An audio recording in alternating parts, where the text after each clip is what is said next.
నదిలో కాయిన్స్ ఎందుకు వేస్తారో తెలుసుకోవాలనుకుంటున్నారా? అయితే ఈ వీడియో చూడాల్సిందే. శాస్త్రీయంగా చెప్పాలంటే పురాతన కాలంలో ఇప్పటి స్టెయిన్లెస్ స్టీల్ నాణాలు కాకుండా అత్యంతంగా రాగి కరెన్సీని ఉపయోగించేవారు. అయితే రాగి మానవ శరీరానికి ఉపయోగపడే చాలా కీలకమైన మెటల్.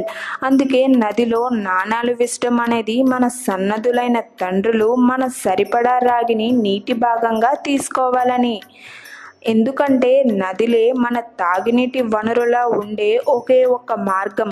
కాబట్టి దీన్నే ఒక ఆచారంగా మార్చి అందరూ దీన్ని పాటించాలని భావం. అందుకే అందరూ కూడా నదిలో కాయిన్స్ వేయడం ఆచారంగా భావిస్తారు. ఈ వీడియో గనక మీకు నచ్చినట్లయితే లైక్ చేయండి, షేర్ చేయండి. మరిన్ని భక్తిపరమైన విషయాల కోసం మా ఛానల్ని సబ్స్క్రైబ్ చేయండి.